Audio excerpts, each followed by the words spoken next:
नमस्कार, आपका स्वागत है। आज हम बात करेंगे भारत और चीन के बीच चली आ रही शक्ति की प्रतिस्पर्धा पर।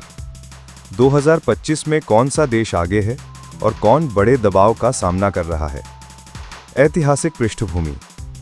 भारत और चीन के रिश्ते कभी सहज नहीं रहे। सीमा विवाद, व्यापारिक तनाव और रणनीतिक टकराव हमेशा दोनों देशों के बीच मौजूद रहा है। सीमा पर तनाव, दक्षिण चीन सागर में दखल और हिंद महासागर में बढ़ती गतिविधियां इस प्रतिद्वंदिता को बढ़ा रही हैं। आर्थिक स्थिति।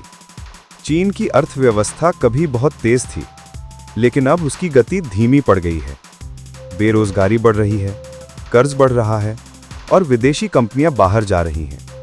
वहीं भारत की अर्थव्यवस्था स्थिर गति से आगे बढ़ रही है। भारत निवेश, उत्पादन और तकनीक में नए अवसर बना रहा है।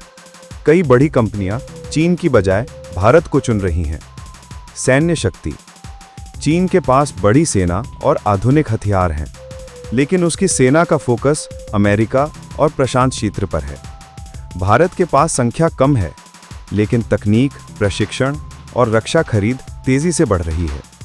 भारत ने मिसाइल, ड्रोन और लड़ाकू विमानों में तेजी से निवेश किया है।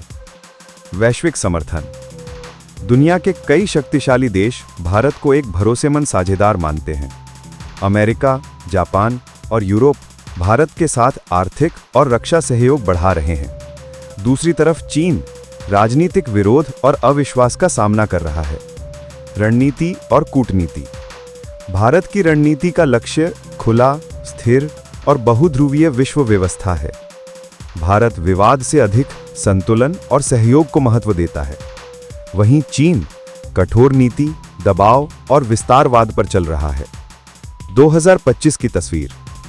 2025 में चीन के सामने सबसे बड़ा खतरा उसकी अपनी आर्थिक और राजनीतिक अस्थिरता है, जबकि भारत के सामने चुनौती है तेज विकास को स्थिर रखना। लेकिन वर्तमान रुझान देखें तो भारत के पास उभरने का अवसर है और चीन के पास गिरावट का जोखिम। भारत और चीन के बीच प्रतिस्पर्धा जारी है। एक ओर चीन अर्थव्यवस्था और छवि दोनों में संकट झेल रहा है। दूसरी ओर भारत अर्थव्यवस्था, सैन्य क्षमता और वैश्विक विश्वास में आगे बढ़ रहा है। 2025 में कौन जीतेगा, ये समय बताएगा। लेकिन आज की तस्वीर भारत को एक उभरती शक्ति और चीन को एक कमजोर होती ताकत के रूप में दिखाती है। अगर आप इस विषय पर अपनी राय देना चाहें तो टिप्पणी में जरूर लिखें।